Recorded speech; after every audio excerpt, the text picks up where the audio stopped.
mau ini. Kalau di surganya Islam kan bisa dapat cewek itu kan 72 ya. 72 cewek cantik. Iya, kita hormati itu. Itu kan iman Islam.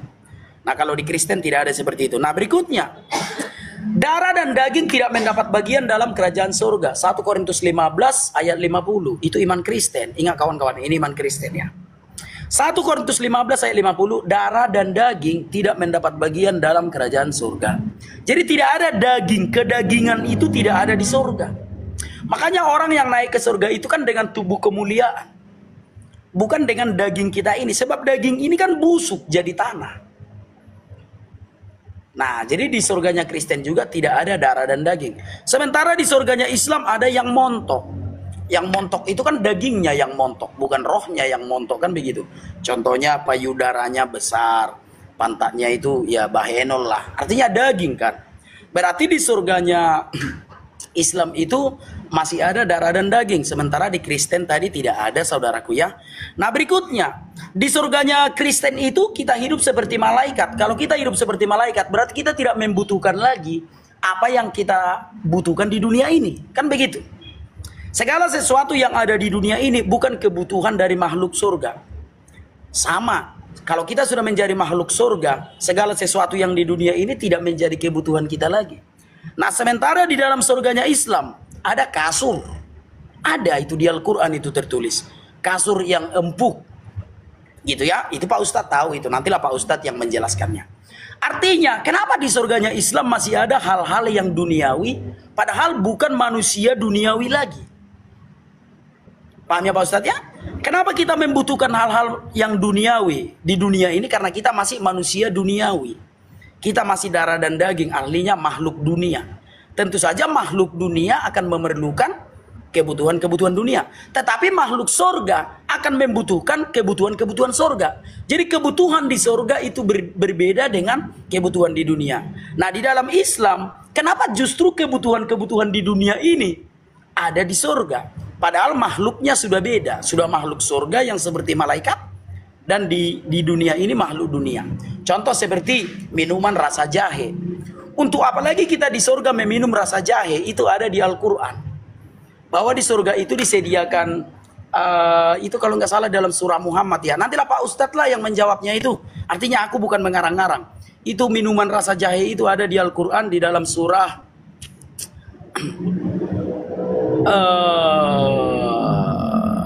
Al-Insan, maaf, surah Al-Insan ayat 17 dan 18, bahwa di surga itu ada minuman rasa jahe. Nah, bukankah minuman rasa... Oke, habis waktuku. Silakan Pak Ustadz. Silakan. Ya, aku harap Ruth kau bisa lemparkan pertanyaan langsung gitu, selain bernarasi. Suara saya ada ya? Ada. Baik. Bapak Ibu semuanya, dari Rudi Simamora itu tidak ada pertanyaan yang dilemparkan, tetapi mendengar narasi dari Rudi Simamora tadi, katanya di surga mereka itu hidup bagaikan roh seperti itu. Jadi hanya menyembah saja gitu, tanpa ada kedagingan. Mungkin biar kawan kita tidak banyak berhayal dulu tentang surga gitu ya. Kita akan pertanyakan dulu, di mana jaminan Yesus terhadap Kristen ya, bahwa Yesus itu menjamin Kristen masuk surga. Coba kawan dijawab dulu itu, agar kita tidak menghayal gitu ya, agar kita tidak menghayal. Coba silahkan kau carikan di Bible itu, Yesus menjamin bagi umat Kristen masuk surga. Itu yang kutanya, dan secara tekstual. Lalu kalau kau tanya balik samaku, apakah Nabi Muhammad SAW menjamin surga umat Islam? Ada hadisnya, kullu ummati yadkhulunal jannah illa man aba. Semua umatku akan masuk surga. Nah, itu jaminan dari Nabi Muhammad SAW. Sekarang kita coba minta ya hal yang sama kepada kawan kita yang Kristen, di mana Yesus menjamin surga untuk Kristen, agar kawan kita tidak terlalu banyak berhayal dulu tentang surga. Coba dijawab dulu tentang masalah itu ya. Nah, Bapak Ibu semuanya, kalaupun narasi dari Rudi bahwa di dalam surga Islam ini itu ada, ya memang surga Islam itu lebih menarik gitu. Masa di sorga harus ada peperangan naga? Ya nggak perlu kan, ada perang di sorga gitu. Masa sorga yang masuk duluan itu adalah pemungut cukai dan pesundal. Jadi nggak perlu ada perumpamaan untuk surga seperti itu. Lihat, kalau surganya umat Islam ya, coba kita buka tuh di dalam Quran surah Al-Waqi'ah. Wa ashabul yamin ma ashabul yamin fi sidrim makhdud wa talhim mandud wa dhillim mamdud. Dan kayak gitu, banyak buah-buah, terus makanan yang enak-enak, ada kasur empuk, ada wakawa'ibat sroba, ada bidadari ya, 72 bidadari kan disebutkan bukan di dalam Al-Quran tapi di dalam hadis. Tapi memang janji Allah terhadap orang beriman, maka balasannya kenikmatan. Hal jazaul ihsani illal ihsan ya, kebaikan dibalas dengan kebaikan, maka orang yang beriman dibalaskan kenikmatan. Itu sudah hukum yang pasti gitu, kagak usah di mata Allah Subhanahu wa taala. Di hukum manusia saja kebaikan pasti dibalas kebaikan, kriminal pasti dibalas dengan penjara. Itu kalau secara logika gitu ya. Nah, jadi Bapak Ibu semuanya, kita menanyakan dulu kepada kawan kita agar tidak terlalu banyak berhayal. Di mana sih Yesus Kristus itu menjamin bagi Kristen akan surga? Coba deh. Apalagi kan kalau kita melihat kehidupan Yesus di dalam Yohanes 5:30. Aku tidak dapat berbuat apa-apa dari diriku sendiri, kata Yesus. Dia aja dari dirinya sendiri tidak dapat berbuat apa-apa, alih-alih mau menjamin surga Kristen. Mau macam mana coba? Coba kita cari dulu ya. Kita minta kepada kawan kita yang Kristen, Rudi Simamora ya, di mana di dalam Bible itu Yesus mengatakan secara tekstual bahwa Dia menjamin Kristen masuk surga. Sekali lagi pertanyaannya, di mana Yesus menjamin Kristen masuk surga? Kalau Islam dari hadis sudah saya berikan. Kalaunya Anda mau dari Quran, banyak. Salah satunya di dalam Quran surah An-Nisa ayat 124. Umat Islam dijanjikan Allah masuk surga. Di dalam Quran surah Al-Mu'minun ya, umat Islam yang melaksanakan sholat, yang mendirikan sholat, dijanjikan warisannya surga Firdaus. Nah, jadi biar kawan kita tidak terlalu banyak halu ya, coba kita tanyakan dulu, di mana jaminan Yesus untuk Kristen bahwa Kristen akan dijamin Yesus masuk surga? Silahkan Anda jawab. Siapa?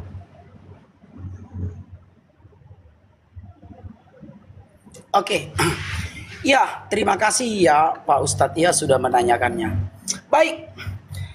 Mungkin Pak Ustadz tidak pernah membaca Alkitab sehingga Bapak tidak menemukan jaminan surga dari Tuhan Yesus. Tetapi is okay. Aku akan membacakannya ya. Banyak sekali kawan-kawan ya.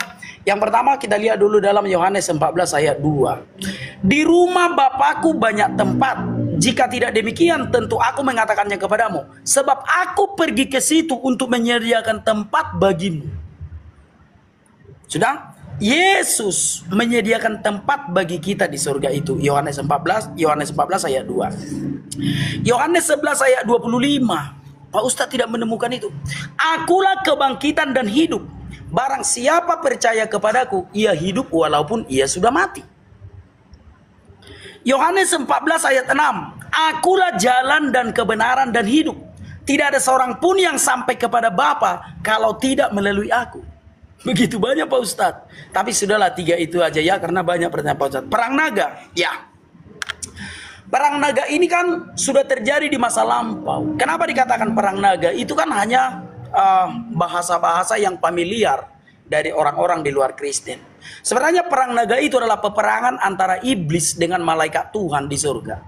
Karena iblis itu memberontak terhadap Tuhan, maka mereka pun diusir dari surga. Ketika iblis ini diusir, iblis tidak terima, maka terjadilah peperangan itu. Jadi itu sudah terjadi pada masa lampau. Itulah sebabnya iblis tidak bisa lagi di surga sampai hari ini. Kalau dulu sebelum terjadi peperangan itu memang benar iblis itu bisa berada di surga, Pak Ustadz. Nah sekarang iblis tidak bisa berada di surga lagi, sudah kalah dalam peperangan itu, artinya mereka sudah diusir dan dilemparkan ke bumi. Itulah yang disimpan di dalam goa, yang di dalam 2 Petrus 2 ayat 4 itu. Sebab jikalau Allah tidak menyayangkan malaikat-malaikat yang berbuat dosa, lalu melemparkannya ke dalam neraka, dengan demikian menyerahkannya ke dalam goa-goa yang gelap, untuk menyimpan mereka sampai hari penghakiman. Jadi iblis itu sekarang tidak di surga lagi, tapi sudah di goa. Maka kawan-kawan jangan pergi bertapa ke goa ya. Nanti disesatkan oleh iblis yang di dalam goa itu. Nah itu tentang perang naga. Oke, Yesus tidak bisa berbuat apa-apa dari dirinya sendiri, benar?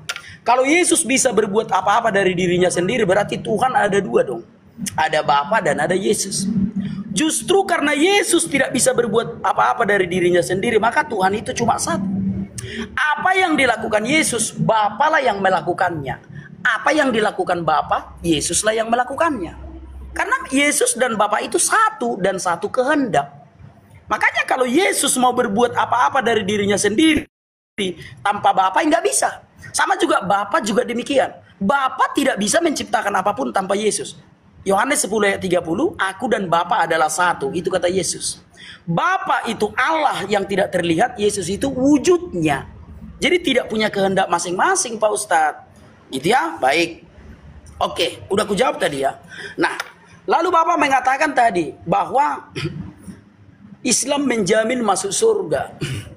Apalagi kalau kita melihat orang-orang yang familiar sekarang ya, yang viral-viral itu, bersafaat kepada Nabi.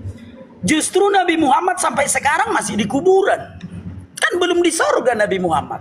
Sedangkan Muhammad aja sampai sekarang belum di surga, bagaimana dia menjaminmu? Justru kau kan mendoakan dia, mengirimkan syafaat. Paham ya? Jadi jangan cuma janji-janjilah. Apakah sudah ada orang Islam yang ada di surga? Enggak ada. Nabi Muhammad pun masih ada di alam kubur. Coba tunjukkan satu dalil Muhammad itu sudah berada di surga, tentu saja tidak ada. Belum ada orang Islam yang ada di surga, termasuk Muhammad. Nah, kalau kau mengatakan Muhammad menjamin ke surga, orang tuanya aja masuk neraka. Bagaimana dengan kau, Pak Ustadz? Sedangkan orang tuanya Muhammad aja masuk neraka. Di mana dalilnya? Di dalam hadis riwayat Muslim. Salah satu sahabat bertanya, wahai Rasulullah, di manakah kini ayahku? Nabi Muhammad SAW menjawab, di neraka. Ketika orang itu berpaling untuk pergi, Nabi Muhammad SAW memanggilnya lalu berkata, sungguh ayahku dan ayahmu berada di dalam neraka. Hadis riwayat Muslim. Nah kalau ayahnya sendiri pun tak bisa ditolongnya, kemana dia mau menolongmu? Atau kalau dia sendiri pun sampai sekarang masih di kuburan, gitu loh. Kalau Muhammad sendiri sampai sekarang belum di surga, kemana kau mempercayai janji-janjinya? Nah berbeda dengan Yesus. Yesus dari surga dan sekarang Yesus di surga. Dan sudah banyak orang Kristen di surga. Wahyu 7 ayat 9 itu. Artinya barulah kita percayai ketika dia memang sudah berada di surga. Kalau masih di kuburan, kemana mau mempercayainya? Itu Pak Ustadz. Silakan Pak Ustadz.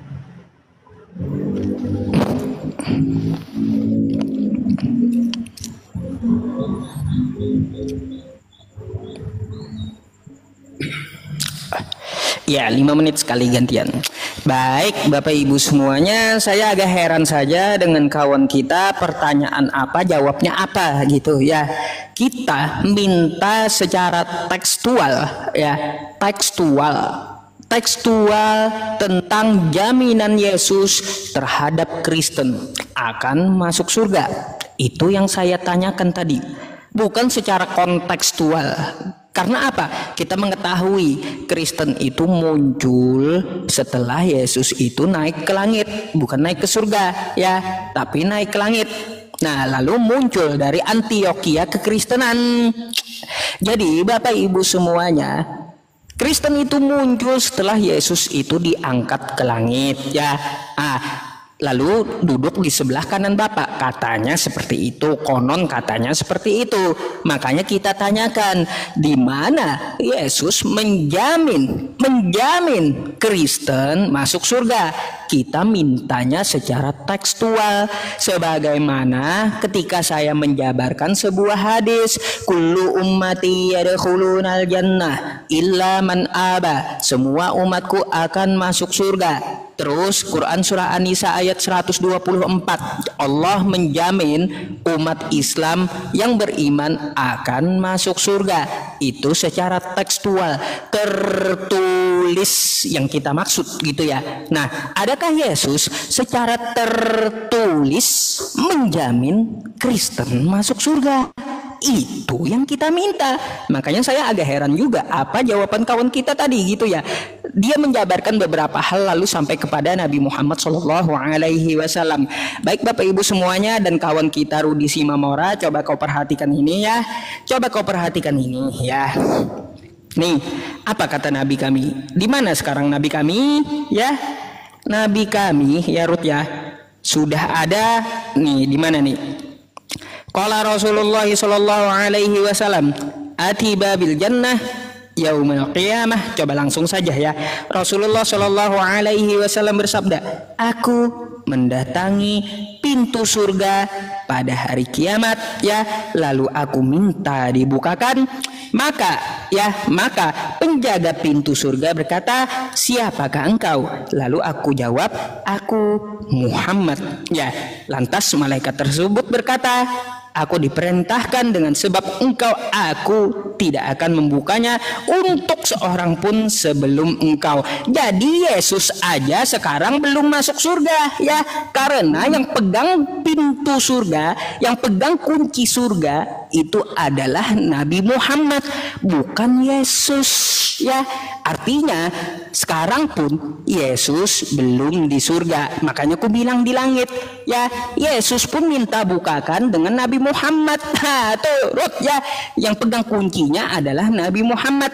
Terus kalau kita baca lagi di sebuah hadis tuh ya, kami adalah umat terakhir, namun pertama pada hari kiamat, kamilah pertama kali masuk surga. Rut ya. Jadi ada jaminan gitu loh yang tertulis di dalam kitab kami, baik di Al-Quran dan di hadis, bahwa orang beriman, bahwa orang Islam itu akan masuk surga. Nah, jadi kita minta itu Rut, kepada kamu sebagaimana yang tertulis di dalam hadisku, sebagaimana yang tertulis di dalam Quranku ya. Adakah jaminan Yesus di Bible untuk Kristen secara tertulis ya, secara tertulis bahwa Yesus menjamin Kristen masuk surga. Jadi seperti itu yang ku minta Ruth ya.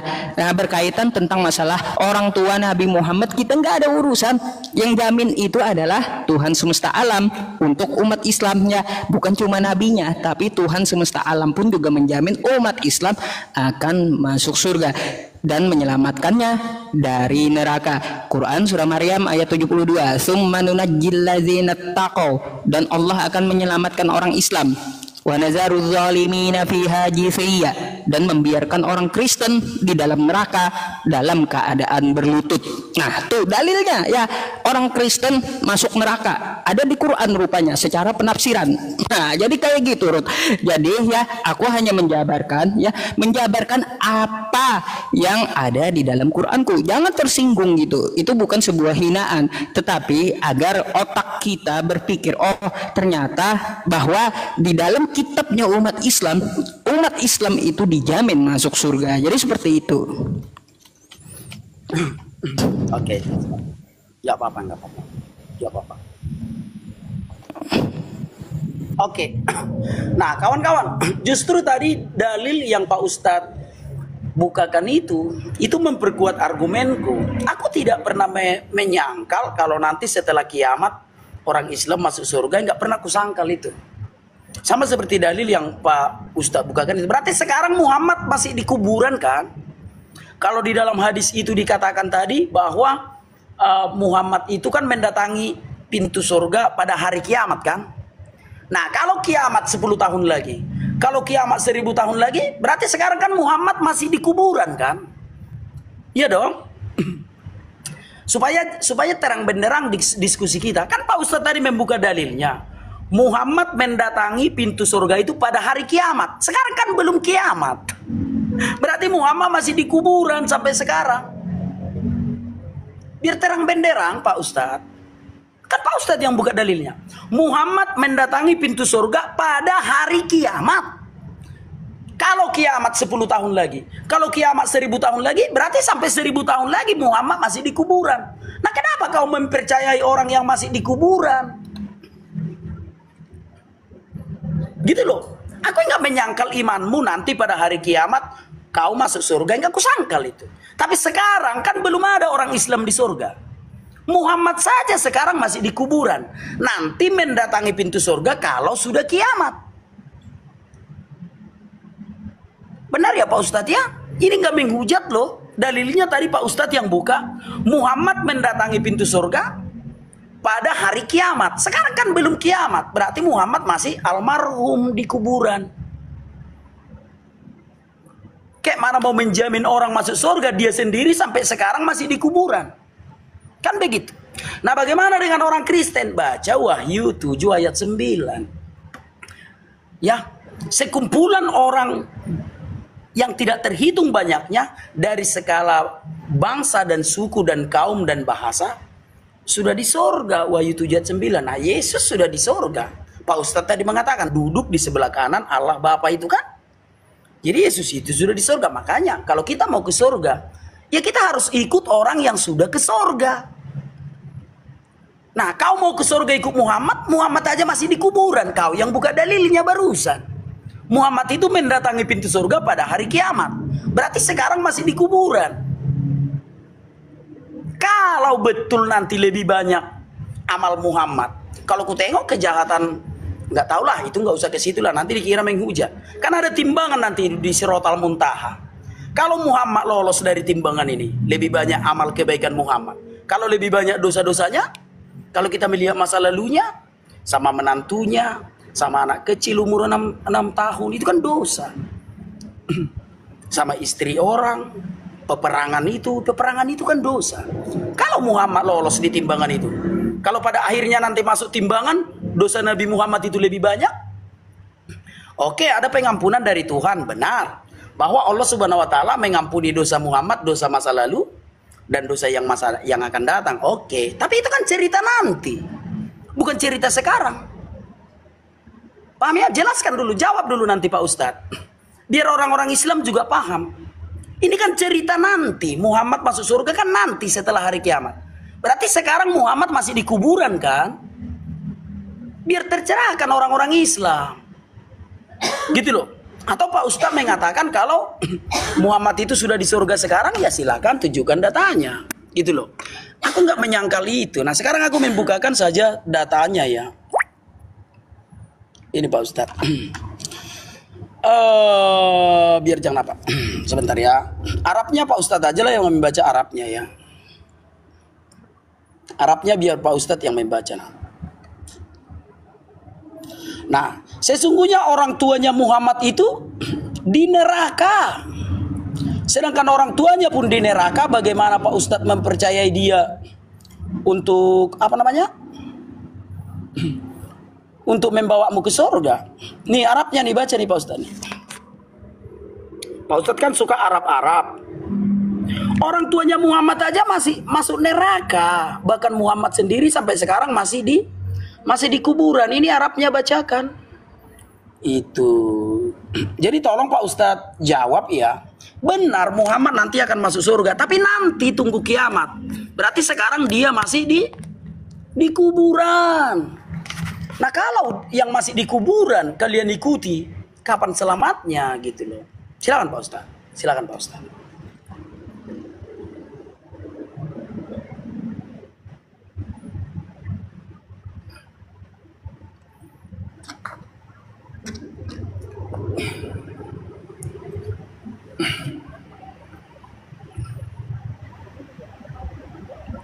Silakan Pak Ustadz.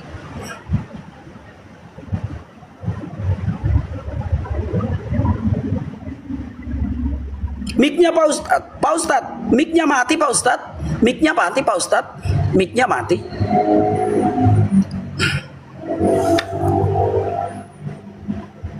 Miknya Pak Ustadz. Pak Ustadz, miknya mati Pak Ustadz. Pak Ustadz, miknya mati Pak Ustadz. Miknya mati.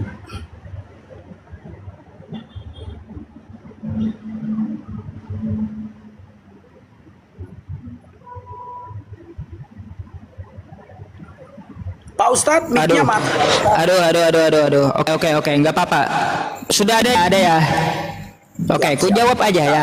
Di manakah Nabi Muhammad sekarang? Baik Bapak Ibu semuanya, kalau kita membuka ya di dalam Al-Qur'an kita dan beberapa hadis ya, dapat kita lihat di sini ya Bapak Ibu ya, bahwa orang yang beriman, dan jangan sekali-sekali kamu mengira bahwa orang-orang yang gugur di jalan Allah itu mati. Sebenarnya mereka itu hidup di sisi Tuhannya, mendapat rezeki ya. Jadi di mana Nabi Muhammad? Di sisi Tuhannya ya. Kamu bisa baca ya nih di dalam Quran surah Ali Imran ayat 170 pun, mereka bergembira dengan karunia yang diberikan Allah kepadanya dan bergirang hati terhadap orang yang masih tinggal di belakang yang belum menyusul mereka. Jadi Ruth ya, Nabi Muhammad hidup di sisi Tuhannya ya, di sisi Tuhannya. Ruth, kalau kau baca kitabmu ya, kalau kau baca kitabmu, Yesus itu bukan naik ke surga, tapi kalau bahasa Yunaninya itu oranos atau langit gitu, langit. Nah, jadi kayak gitu. Sudah ku jawab ya, di mana Nabi Muhammad? Di sisi Tuhannya. Sebelum Rasul kami wafat pun, beliau mengucapkan di mana? Rafiqul A'la, tempat yang paling tinggi. Nah, jadi kayak gitu ya. Tuh jawaban beserta dengan dalilnya. Nabi kami hidup di sisi Tuhannya sekarang. Memang jasadnya di Mekah ya, jasadnya di Mekah, tapi dia hidup dengan ruhnya di sisi Tuhannya beserta dalil di dalam Al-Quran. Baik Bapak Ibu semuanya dan Rudi Simamorah ya, karena tadi saya kehilangan waktu 1 menit ya Bapak Ibu. Begini ya, kita agar tidak berkutat dengan pertanyaan kita, karena secara tekstual tidak ada juga Yesus menjamin Kristen masuk surga ya. Tapi kata Rudi di situ dikatakan Yesus udah duluan naik ke surga, padahal ke langit, yang bahasanya itu oranos, bahasa Yunaninya, bukan Parades gitu ya. Nah, jadi dapat kita lanjutkan saja ke dalam masalah surga yang disinggung oleh Rudi Simamora tadi ya.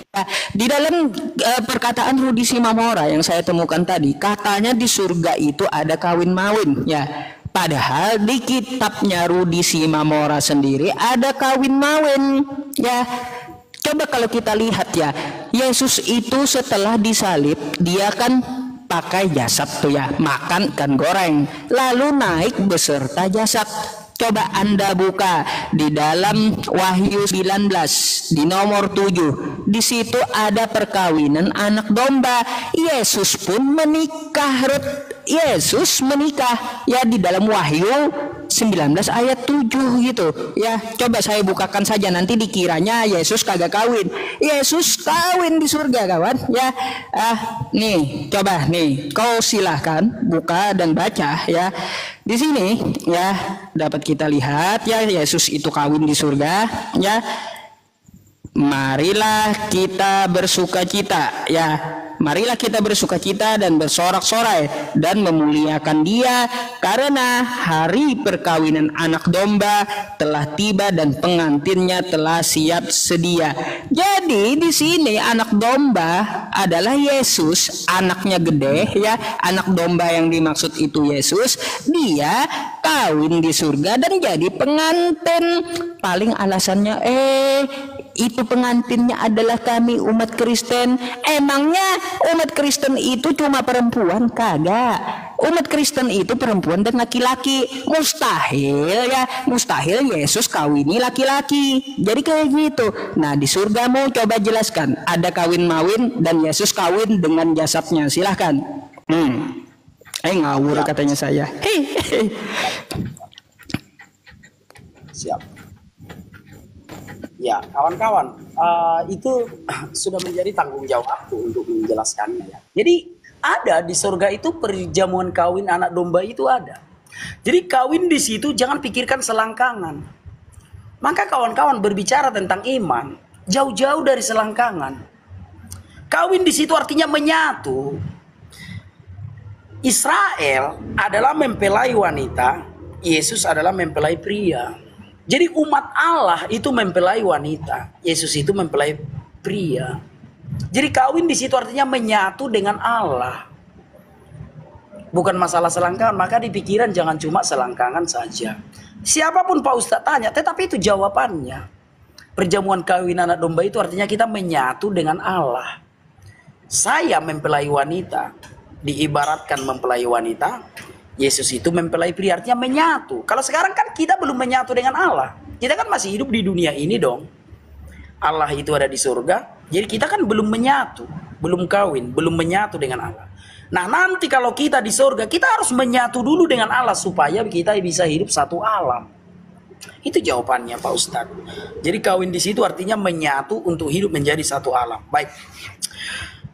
Lalu Pak Ustadz mengatakan tadi Muhammad itu di sisi Tuhannya. Berarti Tuhannya Muhammad itu kan bukan di surga.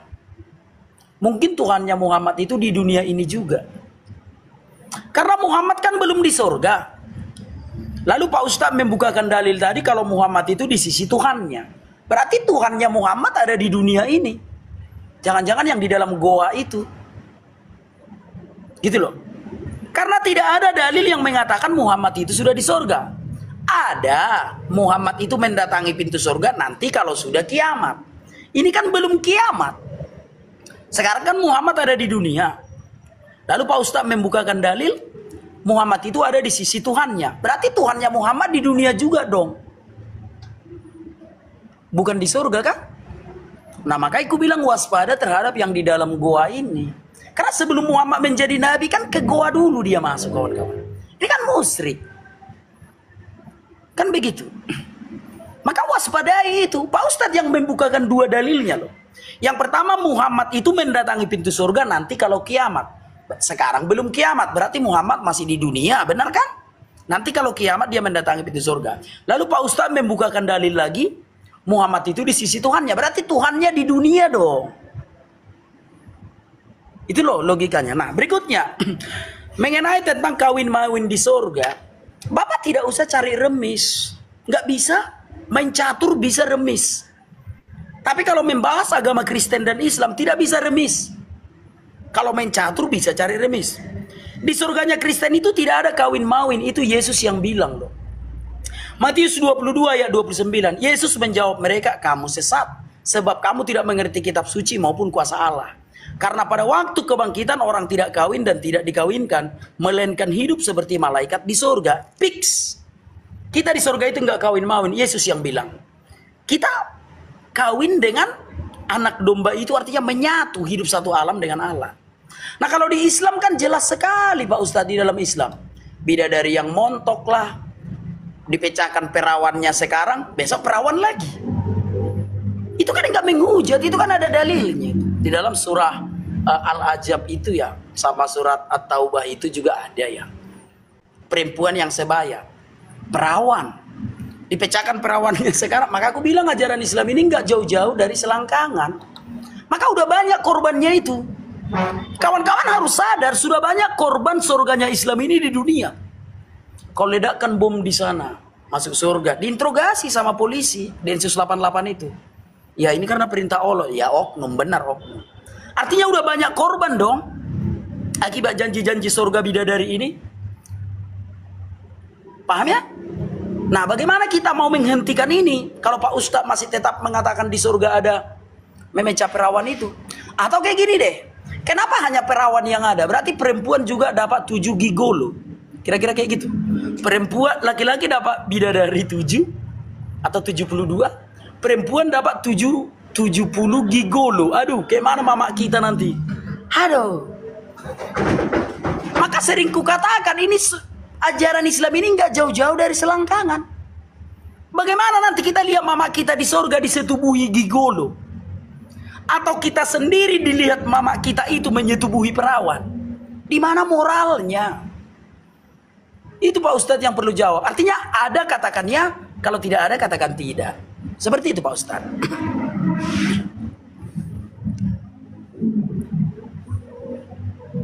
Oke.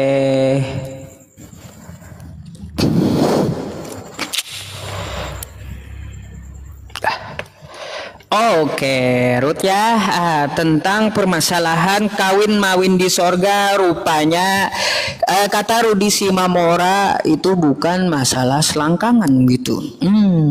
Baik. Kalau kita melihat ke dalam Matius 19 nomor 29, nah ke teks Yunaninya, di situ disebut gunai atau istri. Di surga Yesus menjanjikan 100 istri. Jadi istri itu buat apa gitu ya di surga itu ya? Heran saya gitu. Heran. Gunanya istri di surga itu apa? Kan kita udah tahu ya, istri itu untuk apa? Kan kayak gitu. Silakan Anda buka di dalam Matius 19 ayat 29. Di situ Yesus menjanjikan 100 istri ya untuk orang yang mengikuti Yesus. Jadi di situ Yesus bicara tentang masalah selangkangan. Terus kalaunya untuk masalah pengantin, anak domba ya, anak domba di situ buat apa tuh Yesus kawin? Ya coba kau sudah akui Yesus kawin. Ya, Yesus naik ke sisi Bapa itu dengan jasad. Berarti dia kawin dengan jasad, Ruth. Ya, kawin dengan jasad. Bagi yang mengikuti Yesus, ya, dia hidup sebagaimana Yesus, bukan seperti roh artinya. Artinya ketika Yesus itu naik dengan jasad dan kalian dijanjikan oleh Yesus ya dengan jasad juga 100 istri sesuai dengan Matius 19 nomor 29 ya. Di situ diganti terjemahannya dengan ladangnya, tapi teks Yunaninya tidak dapat dihilangkan karena teks Yunaninya adalah gunai. Gunai itu istri ya, istri. Di situ Yesus menjanjikan 100 kali lipat selangkangan, Ruth. Jangan kau kira di dalam agama Islam saja berbicara seperti itu. Di dalam kekristenan ya, kita mengenal Yesus sebagai tokoh utama. Dia menjanjikan 100 kali lipat ibu, 100 kali lipat ayah, 100 kali lipat anak-anak, 100 kali lipat istri. Dan silahkan kau lihat di teks aslinya dengan memakai bahasa Yunaninya, yaitu gunai ya, gunai. Atau kau kagak usah jauh-jauh ke teks Yunani, kau ambil saja teks bahasa Inggrisnya. Di situ wife ya diterjemahkan oleh King James. Jadi seperti itu. Jadi Ruth ya, kamu nggak perlu protes surganya Islam yang cuma 72 bidadari. Soalnya kau dan yang lainnya sudah dijanjikan 100 istri. Padahal lebih banyak kalian di surga kalian ya tentang masa selangkangan ya. Kenapa kalian masih protes gitu loh dengan 72 bidadari padahal kalian dapat 100? Jangan-jangan kalian ini rakus gitu, maunya 172. Bahaya itu, Ruth. Jangan protes lah dengan surga Islam ya yang cuma 72. Kalian udah dijanjikan 100, lebih banyak kalian, masa 72 mau diembat juga? Rakus sekali ini ya. Jadi Bapak Ibu semuanya, tentang masalah Nabi Muhammad SAW ya, saya sudah jawab. Nabi Muhammad hidup di sisi Tuhannya dan Nabi Muhammad pegang kunci surga. Artinya Yesus pun sekarang belum masuk ke surga gitu ya. Menunggu Nabi kami dulu untuk membuka surga, baru Yesus bisa masuk gitu. Jadi kau jangan cari remis ya, jangan cari remis. Oh, Yesus menjamin ke surga. Tidak ada kayak gitu. Yesus ya tidak ada menjamin Kristen secara tekstual menjamin Kristen masuk surga, nggak ada. Yesus berkata, aku tidak dapat berbuat apa-apa dari diriku sendiri. Aku diutus untuk Bani Israel, bukan Bani Indonesia. Apalagi ya Bani Asia, kagak ada kayak gitu. Makanya yang ku cari di mana Yesus menjamin Kristen masuk surga. Secara tekstual itu tidak akan ditemukan, Ruth. Silakan kau buka ya, kau cermati untuk apa tuh Matius 19:29 yang dijanjikan Yesus 100 kali lipat istri. Nah, coba pikir ya, istri di surga buat apa itu? Coba kau pikir dulu dah kayak gitu sebelum menyerang surganya umat Islam ya. Baik ya, Bapak Ibu semuanya, itu datanya. Coba saya pengen dengar dulu bantahan dari Rudi Simamora. 100 istri, kawan.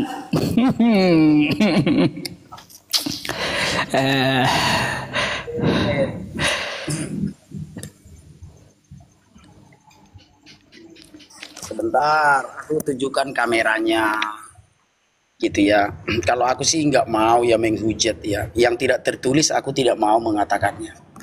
Baik, sekarang aku bacakan. Dan setiap orang yang karena namaku meninggalkan rumahnya, orang yang karena namaku meninggalkan rumahnya, saudaranya laki-laki atau saudaranya perempuan, bapak atau ibunya, anak-anak atau ladangnya, akan menerima kembali 100 kali lipat dan akan memperoleh hidup yang kekal. Itu ya, tidak ada istri, dan itu bukan di surga, itu di bumi. Gitu ya. Jadi kalau tanpa data kan itu kan sudah ke penghujatan, Pak. Tapi udahlah, aku nggak akan membalasnya. Itu. Nah, tetapi biasa Kadurun selalu berkata, oh itu udah dipalsukan. Alah, sudahlah. Ditanya kapan dipalsukan, bukan bisa bertanggung jawab juga. Sudahlah, kalau Pak Ustadz menanyakan seperti itu, ya silakan Pak Ustadz. Di situ tidak ada istri tertulis ya di dalam kitab suciku. Jadi aku nggak mau membalas, menghujat. Artinya orang Kristen tidak mengimani di surga itu memecah perawan. Sekalipun Pak Ustadz memutar-mutar ayat itu, di situ istri, silakan saja. Kami orang Kristen tidak mengimani di surga itu memecah perawan. Kalau Islam kan memang membenarkan. Kan begitu. Nah, makanya aku bilang yang menawarkan segala sesuatu yang di dunia ini adalah iblis kalau ditawarkannya di surga. Coba baca di dalam Matius 4 ayat 9. Itu tawaran dari iblis. Maka aku bilang Allah Subhanahu wa taala ini iblis karena dia menawarkan apa yang ada di dunia ini kalau menurut yang aku pelajari. Karena dia kan menawarkan apa yang ada di dunia ini. Apa-apa aja yang ditawarkan Allah Subhanahu wa taala di surga. Wah, banyak hal. Minuman keras juga ada, Hamer. Kalau di Kristen, Tuhan tidak menawarkan apa yang ada di dunia ini. Paham ya? Baca Matius 4 ayat 8 dan 9 itu. Hanya iblislah yang menawarkan segala kemegahan dunia itu. Itu dasarnya. Makanya aku curiga jangan-jangan Allah Subhanahu wa taala ini adalah iblis. Karena dia menawarkan segala kemegahan dunia. Baca deh Matius 4 ayat 8 dan 9. Lalu iblis menunjukkan segala kemegahan dunia. Seraya berkata, semua itu akan kuberikan kepadamu jika engkau sujud menyembah aku. Jadi di dalam Alkitab yang menawarkan kemegahan dunia itu iblis. Maka kalau kita melihat Allah Subhanahu wa taala berkata seperti ini. Kau suka apa di dunia? Bidadari, nanti di surga bidadari ku kasih. Kau suka apa di dunia? Mobil, nanti di surga dapat mobil. Segala sesuatu yang tidak kau dapatkan di dunia ini, kau dapat di surga. Itu ajaran iblis kalau menurut Alkitab. Makanya ku bilang tadi, bahas aja menurut iman Islam, ku bahas menurut iman Kristen. Jangan dicampur-campur. Nanti kena itu Muhammad itu. Kalau kita campur-campur Al-Quran dengan Alkitab, wah, bisa amburadul itu Nabi Muhammad. Jangan dicampur-campur Pak Ustadz. Berimanlah sesuai dengan Al-Quran. Jangan campur Alkitab dengan Al-Quran. Kalau Bapak campur, kena Muhammad. Di dalam Alkitab itu Yeremia 23 ayat 15 Nabi palsu diracun. Sementara Muhammad pernah diracun. Maka nggak boleh dicampur antara Alkitab dengan Al-Quran. Matius 24 ayat 26. Nabi palsu berasal dari padang gurun yang ada biliknya. Islam dari padang gurun Muhammad. Dan ada Ka'bah, bilik itu. Kena lagi nanti. Maka nggak boleh dicampur antara Alkitab dengan Al-Quran. Kena nanti. Gitu loh. Jangan dicampur-campur. Jelaskan aja menurut Al-Quran. Jangan bawa-bawa ke Alkitab. Bisa jadi kambing hitam nanti Nabi Muhammad itu. Karena semua ciri-ciri Nabi palsu di Alkitab ini mengarah ke Muhammad. Contoh Yeremia 3 ayat 2. Seorang Arab di padang gurun. Itu jelas loh, Yeremia 3 ayat 2. Seorang Arab di padang gurun. Itu seorang pejinah. Kena nanti Muhammad, Pak. Makanya kalau kau bahas Al-Quran, bahaslah Al-Quran dan hadis. Jangan campur ke Alkitab. Kena nanti Muhammad. Semua ciri-ciri nabi palsu di Alkitab ini mengarah ke Muhammad. Matius 24 ayat 26 itu Yesus yang ngomong. Nabi palsu dari padang gurun dan ada biliknya. Nabi Muhammad dari padang gurun, di padang gurun ada bilik. Yeremia 23 ayat 15, nabi palsu diracun. Satu-satunya nabi yang pernah diracun itu Muhammad. Nah makanya aku bilang, kalau membahas agama, bahaslah agamamu. Jangan campur ke Alkitab. Kena nanti Nabi Muhammad gitu. Soal perkawinan tadi, artinya jangan cari remis. Jawablah perkawinan tadi menurut Al-Quran. Jangan campur ke Alkitab. Itu. Silakan. Iya, tumben si Rudi menang.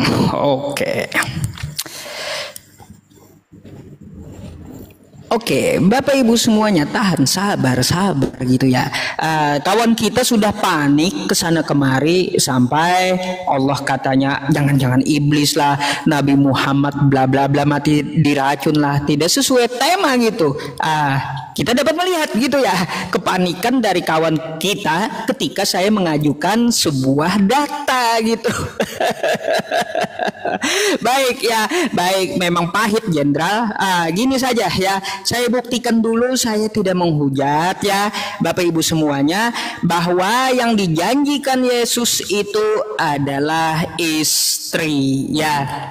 Bapak Ibu semuanya, dapat kita lihat Matius 19 ya. Matius 19 nomor 29 ya.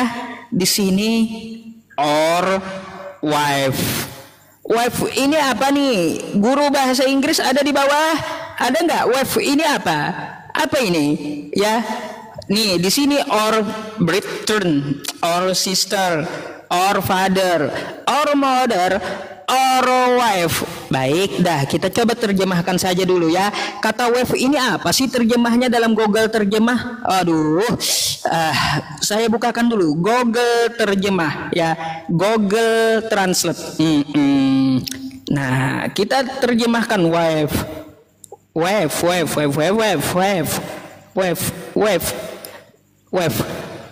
Oh, istri rupanya. Jadi di sini Yesus janjikan asik-asik, istri 100, ibu 100, terus saudara 100. Kata Rudi kan, yang menjanjikan kenikmatan-kenikmatan itu adalah iblis. Jangan-jangan Yesus yang iblis, Rud. Dia janjikan macam-macam nih. Makanya kau jangan ke agama Islam gitu, coba yang ku sampaikan kau bahas gitu ya. Di sini Yesus menjanjikan 100 istri, Yesus kawin di surga. Yesus juga mengatakan bahwa di surga itu akan makan minum satu meja dengan Abraham dan Yakub gitu ya. Aku di sini ya Ruth ya pakai data gitu. Wife ini istri dan aku ambil memakai terjemahan King James ya, dan memakai teks asli ya, teks asli dari Yunani yaitu gunai or wife. Tapi kalau kita lihat terjemahan baru, dikutuk ini terjemahan baru, diubah atau ladangnya. Nggak nyambung. Jadi kayak gitu ya. Jadi Ruth di sini ya, Rudi, kau perhatikan, dan setiap orang yang karena namaku, kata Yesus, meninggalkan rumahnya, saudaranya laki-laki atau saudaranya perempuan, bapak ibunya, anak-anak atau istrinya ya, atau istrinya sesuai bahasa Inggris dan bahasa aslinya, akan menerima kembali 100 kali lipat dan akan memperoleh hidup yang kekal. Wah, ini enak-enak yang dijanjikan oleh Yesus, Ruth. Jangan-jangan kata kamu yang janjiin enak-enak itu iblis. Mau macam mana, Ruth? Saya bukan balik menghujat gitu ya, tapi saya pemakai data gitu Bapak Ibu semuanya ya. Jadi memakai data. Nah, di Matius 19 nomor 29, Ruth, perlu kamu ketahui bahwa kata istri itu dihilangkan dari terjemahan baru LAI gitu. Itu data. Ya, aku bukan menghujat, jangan kamu kira aku menghujat gitu. Itu yang dikatakan dan dijanjikan oleh Yesus itu sendiri.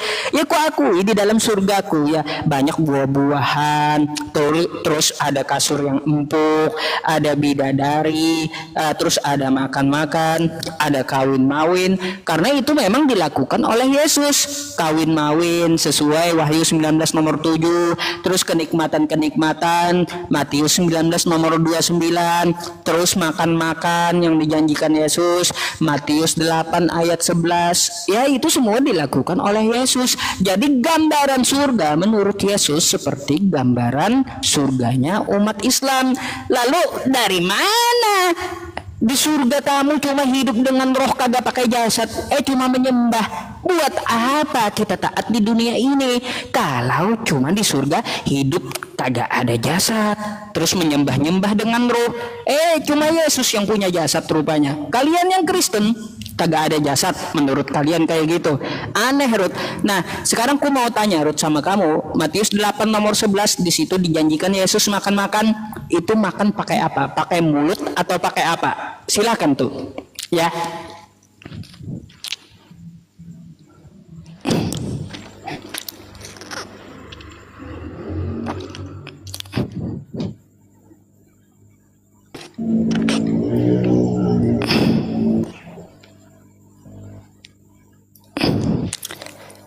Waktunya, Ruth, waktunya belum ini kah? Belum muncul kah? Belum muncul kah? Menunggu untuk terhubung. Kemana dia? Mana dia? Gak ada. Putus kah? Waduh, Bapak Ibu semuanya putus. Kayaknya Rudi Simamorta. Biasalah, iya, terputus tadi. Waktunya. Nah, sekarang aku jawab dulu yang pertama, bahwa di surga makan apa? Baca Matius 4. Manusia makan bukan dari roti saja, tetapi dari setiap firman yang keluar dari mulut Allah. Itu Matius 4 ya. Jadi di surga kita makan, benar kita makan, tapi bukan makan nasi, bukan makan bakso. Tetapi firman Allah itulah yang menjadi makanan kita. Paham ya? Itu jawabannya. Yang kedua, tentang 100 istri. Pak Ustadz, kalau Pak Ustadz tidak terima, berdemo aja ke Lembaga Alkitab Indonesia. Dan itu kan di bumi, Pak Ustadz, bukan di surga. Nah, kalau masalah terjemahannya salah itu, ini dalam bahasa Inggrisnya seperti ini. Ya udah Pak Ustadz, besok demo aja ke Lembaga Alkitab Indonesia, kelilingi dulu. Kalau aku mah membacakan yang diterjemahkan oleh Lembaga Alkitab Indonesia saja. Jadi di situ tidak ada istri, dan itu di bumi, bukan di surga. Tapi ya sudahlah. Nah, kalau Pak Ustadz mengatakan di surga itu dapat cewek, perempuan dapat apa Pak Ustadz? Contoh Pak Ustadz nih di surga dapat bidadari. Berapa bidadari Pak Ustadz itu? 72. Mamanya Pak Ustadz, ibumu itu kira-kira dapat gigolo atau tidak? Gitu loh, jawab dulu nanti ini ya. Ini jarang orang yang menjawabnya. Kalau perempuan dapat bidadari yang selalu perawan-perawan, kalau laki-laki dapat bidadari yang selalu perawan-perawan, perempuan dapat enggak gigolo? Kira-kira kayak gitu. Jawab dulu ya, belum ada yang pernah menjawab ini. Apapun jawaban Pak Ustadz, itulah yang benar. Gitu. Apapun jawaban Pak Ustadz, itulah yang benar. Ya, itu cuma satu itu pertanyaanku ya. Pak Ustadz tadi mengatakan di surga laki-laki dapat bidadari, perempuan dapat apa? Gitu. Kalau Kristen tidak mengimani di surga itu dapat selangkangan kayak gitu, enggak ya. Kalau Pak Ustadz tadi mengatakan terjemahannya, ya udahlah, ngapainlah kita bahas itu. Artinya kami Kristen tidak mengimani itu. Di surga itu tidak ada darah dan daging. 1 Korintus 15 ayat 50. Bahwa di surga tidak ada darah dan daging, sesuatu yang binasa tidak mendapat bagian di dalam kerajaan surga. Jadi daging kita ini akan busuk Pak Ustadz. Arwah kita itulah yang ke surga. Kenapa kita sekarang bisa hidup?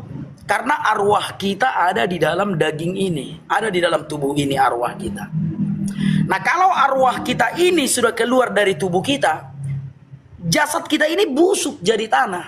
Jadi yang ke surga itu arwah kita. Maka benarlah apa yang dikatakan Tuhan Yesus. Kita hidup di surga seperti malaikat. Matius 20 berapa tadi Pak Ustadz? Matius 22 ayat 29. Jawab Yesus kepada mereka, kamu sesat sebab kamu tidak mengerti kitab suci maupun kuasa Allah. Karena pada waktu kebangkitan orang tidak kawin dan tidak dikawinkan. Itu Yesus yang ngomong. Pada waktu kebangkitan orang tidak kawin dan tidak dikawinkan, melainkan hidup seperti malaikat di surga. Melainkan hidup seperti malaikat di surga. Itu Yesus yang bilang, dan itulah iman Kristen Pak Ustadz. Kalau Pak Ustadz tadi mengatakan, oh bahasa Inggris wife, bahasa ini, ya udahlah, apain pun ku lawan nggak ada gunanya. Yang jelas aku sudah menjawab dari segi iman Kristen, di surga itu tidak ada kawin mawin. Paham ya Pak Ustadz ya? Nah berikutnya, Yesuslah yang bisa menjamin kita ke surga Pak Ustadz. Karena Yesus itu kan sudah berada di surga. Pak Ustadz tadi sudah mengakuinya di sebelah kanan Allah yang Maha Kuasa. Artinya dia sudah di surga. Muhammad mau membawa kita ke surga. Muhammad aja masih di kuburan. Sudah kubilang tadi Pak Ustadz. Nanti pada hari kiamat, Muhammad itu kan dibangkitkan dari kuburan, ditimbang di Sirotal Muntaha. Kalau amalnya lebih banyak, kalau sempatlah dosa Muhammad ternyata lebih banyak daripada amalnya, jatuh ke neraka itu. Makanya Muhammad kan pernah menyerah. Di surat berapa itu ya? Muhammad kan pernah menyerah. Akhirnya Muhammad berkata, setiap orang akan mendatanginya katanya. Nggak bisa lagi dia membela dirinya. Muhammad mengatakan kalau dirinya itu akan ke surga, tapi kelakuannya, kelakuan penghuni neraka. Maka akhirnya Muhammad menyerah di dalam surah Maryam itu. Maka Allah berfirman, setiap orang akan mendatanginya, tanpa terkecuali akan mendatanginya. Itu kan karena Muhammad sudah menyerah. Tidak bisa lagi membela diri, seperti abang inilah mengatakan, Muhammad masuk surga. Bagaimana mungkin masuk surga yang mengawini istri orang? Bagaimana mungkin masuk surga yang mengawini anak umur 6 tahun? Bagaimana masuk surga yang mengawini menantunya? Kayak mana membela itu? Itu. Jadi itu aja jawab Pak Ustadz dulu. Kalau laki-laki dapat perawan, perempuan dapatnya apa gitu? Sekali lagi ya, kalau laki-laki dapat perawan, perempuan dapatnya apa? Gitu. Coba silakan. Oke, saya akan jelaskan dulu ya, Bapak Ibu semuanya. Wih, kalah tipis ya sama Rudi. Oke, bentar kita tunggu waktu. Baik, Bapak Ibu semuanya, dari pertanyaan dia, perempuan dapat apa di sorga? Coba kau tanya perempuan Muslim, Ruth. Apa kata mereka? Ngapain kami susah-susah layani suami kami? Udah capek-capek di dunia layani suami, di surga mau dilayani lagi. Malas, kata istri-istri. Gitu Ruth jawaban mereka. Kau coba tanya para perempuan, ngapain kata perempuan melayani suami lagi di surga? Di dunia udah dilayani seumur hidup, di surga minta dilayani pula. Enak kali laki-laki ini, kata perempuan. Lebih baik, kata perempuan, aku lihat keindahan surga, bagaimana jalan-jalan di surga, terus melihat wajah Allah, itu adalah keutamaan di dalam surga. Itu mereka asiknya, Ruth ya. Jadi perempuan tersebut menjadi ratu dari para bidadari-bidadarinya. Jadi seperti itu. Bidadari, kau aja layani suamiku, ngapain aku sudah layani dia di surga? Lebih baik aku jalan-jalan lihat wajah Allah. Quran surah Al-Qiyamah ayat 23 ya. Tuh datanya Quran surah Al-Qiyamah ayat 23 ya. Jadi di situ keutamaan dari penghuni surga melihat zat Allah gitu ya. Nah, maka dari itu para istri yang jadi ratu para bidadari ya, para bidadari, ngapain kata istri, aku layani suamiku pula di surga. Lebih aku jalan-jalan di surga indah, lihat Allah ya. Ngapain kata para istri, sudah capek-capek di dunia dilayani, di surga minta layani pula. Kayak gitu Ruth ya. Nah, itu bagi perempuan Ruth. Nah, terus gini Ruth ya, kalau permasalahan masalah istri ya, istri itu sudah dijanjikan oleh Yesus yang kusampaikan tadi, kalau kamu tidak mengimani LAI, maka silahkan kau protes LAI gitu. LAI, kenapa ini dihilangkan kosakata istrinya, diganti dengan ladang? Padahal teks Yunaninya ada tuh kata istri, teks dari Inggrisnya ada tuh kata istri. Nah, jadi saya tidak asumsi di situ Yesus menjanjikan masalah selangkangan dan janjikan 100 istri sesuai dengan teks aslinya, ya sesuai dengan manuskripnya gitu. Silahkan kau buka di Kodeks Sinaiticus pun juga ada. Di situ dikatakan oleh Yesus dia menjanjikan 100 istri. Nah, jadi seperti itu, Ruth. Nah, berkaitan tentang masalah Nabi kami, ya kau putar-putar sepertinya kehabisan argumen kurasa. Kenapa? Kau ulang-ulang pula Nabi Muhammad katanya belum masuk surga. Tadi udah kujawab pakai Quran, ya. Pakai Quran Nabi Muhammad itu hidup di sisi Tuhannya. Terus ya Nabi Muhammad itu pemegang kunci surga. Terus juga ku bilang Nabi Muhammad itu pemberi syafaat untuk masuk surga karena dia yang pegang kuncinya. Ya bukan kami mendoakan Nabi Muhammad, kami itu bersolawat doang gitu ya, untuk kami juga mendapatkan syafaat gitu. Allahumma sholli ala sayyidina Muhammad ya. Jadi seperti itu, Ruth.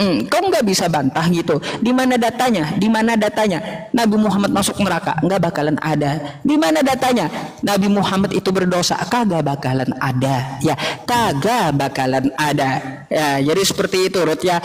Aku memang sih ya kalau permasalahan masalah surga Islam ya aku akui aja, aku imani apa yang ada di Al-Quran itu semuanya keseluruhan ku imani. Bahkan kalau kulihat di dalam Quran surah Al-Waqiah itu banyak buah-buah di situ ya, buah-buah yang disediakan bagi penghuni surga, daripada di surganya ada perang naga. Macam mana kayak gitu? Coba dah kalian pikir dan kalian pilih. Kalian maunya di surga itu ada bidadari kah? Ada surga, ada yang empuk-empuk gitu kasurnya, daripada di surga ada pesundal, pemungut cukai, ya terus juga di surganya ada perang naga. Waduh, itu kalian pilih mana dah kalau kayak gitu? Silakan penonton yang pilih dah, bukan saya gitu ya. Apakah kalian mau di surga itu ada bidadari yang indah-indah, kasur yang empuk, buah-buahan, makan makanan, atau ada yang perang naga, ada pesundal dan pemungut cukai? Itu yang mana tuh? Silahkan dah kalian pilih dah kalau kayak gitu dah. Ya, pilih antara dua, kira-kira enak yang mana kayak gitu. Nah, itu data-data yang saya lampirkan kepada kawan-kawan kita yang Kristen ya Bapak Ibu semuanya. Jadi saya hanya menyampaikan bagaimana surga di dalam umat Islam. Ada yang pilih perang naga pula. Dasar ini penonton tempat saya ini. Oke, Rod, mungkin 2 kali lagi ya, silakan. Jujur, ya aku anggap aja ini sebuah lawak-lawakan saja ya, sebuah hiburan saja. Kalau aku disuruh memilih, aku nggak mau surga yang ada selangkangan itu, Pak, karena surga itu kudus. Surga yang kudus itu mana ada memeca-meca perawan seperti itu. Tapi ya sudahlah, kalau bolak-balik pun nggak enak kan. Ya silakanlah, nikmatilah surgamu itu. Tapi kawan-kawan, tapi mau kemana kita bilang ya itu ajaran agama. Udah banyak korban gara-gara ini. Kau ledakkan bom di sana, nanti kau dapat bidadari, diledakkannya. Udah banyak korban gara-gara ini. Tapi ya sudahlah, silakan kalian menjadi korban saja sudah. Coba kau lihat seperti studi kasus, kita studi kasus lah dulu. Silakan kau tanya Densus 88 Mabes Polri itu ketika mereka menginterogasi. Itu barang bukti terorisme itu Al-Quran ada. Jadi sebenarnya udah banyak korban gara-gara ini. Tapi ya sudahlah, kalau kalian mau, ya aku menjelaskan kebenaran aja ya, supaya kalian tidak menjadi korban. Sama seperti di pesantren-pesantren itu. Berapa banyak santri yang jadi korban gara-gara ini, iming-iming seperti ini. Oknum, memang benar oknum. Tapi ya memang Pak Ustadz mengakui di surga itu memeca perawan. Paham ya?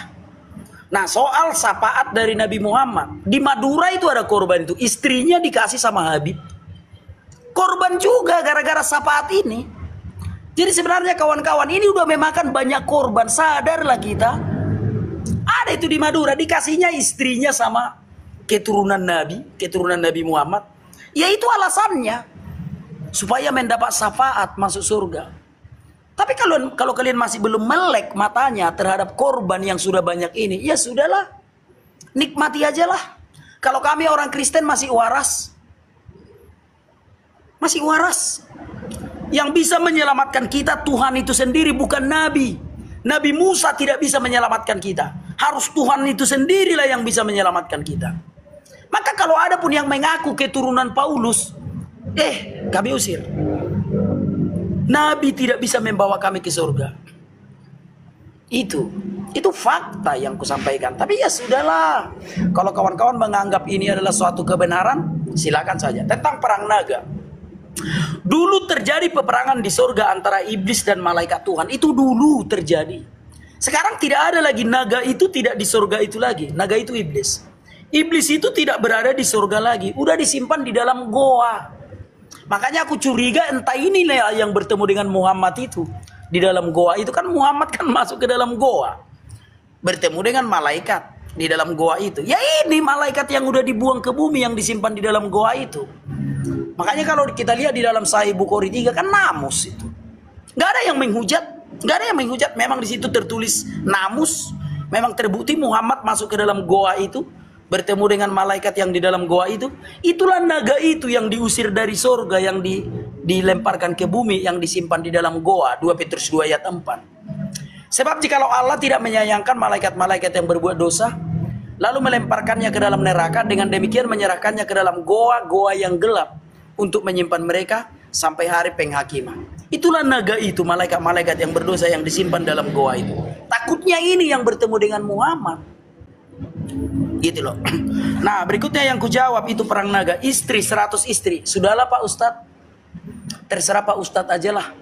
Kalau Pak Ustadz mengatakan Yesus menjanjikan kami 100 istri surga, ya sudahlah. Kami orang Kristen tidak mengimani itu. Itu iman kami loh. Di surga itu nggak ada kawin-mawin. Itu perkataan Yesus di dalam Matius 22 ayat 19 itu Pak Ustadz. Maaf ya kawan-kawannya kalau aku ulang-ulang ya. Kamu sesat. Sebab kamu tidak mengerti kitab suci maupun kuasa Allah. Sebab di surga orang tidak kawin dan tidak mengawinkan. Melainkan hidup seperti malaikat di surga. Itu iman kami Pak. Kenapa Bapak mencampuri iman kami? Kami tidak percaya di surga itu ada memecah perawan. Kalau Pak Ustadz mengimani di surga itu memecah perawan, itu iman Pak Ustadz. Jangan cari remis, jangan digabung kitab sucinya. Jangan digabung. Musab biarlah menjadi musab untuk orang Islam. Alkitab biarlah untuk orang Kristen. Jangan dicampur-campur. Nikmati aja lah bidadari yang di surga itu. Tapi satu pesanku, jangan mabuk agama Pak Ustadz. Jangan nanti, wah supaya cepat aku dapat bidadari, aku harus berjihad segala macam. Jangan. Karena mabuk agama jauh lebih berbahaya daripada mabuk minuman. Itu. Semoga Pak Ustadz paham. Itu Pak Ustadz. Aku mau tanya, ini tanggapan akhir kah? Ya, aku biar nggak nanya lagi gitu. Ya, Oke, sudah, tanggapan akhir berarti ya? Siap. Oke. Baik, habis ini closing ya Bapak Ibu semuanya. Ini tanggapan akhir dari kita. Jadi kita tidak bertanya lagi ya. Saya sudah menjabarkan dari kitabnya Rudi gitu ya. Kitabnya Rudi tentang janji-janji Yesus di dalam surga. Bagaimana gitu.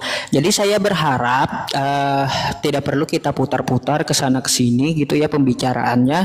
Karena kita memakai data yang ada di Bible maupun di dalam Al-Quran gitu ya. Baik tentang Nabi Muhammad SAW dan apa yang ada di dalam surga. Jadi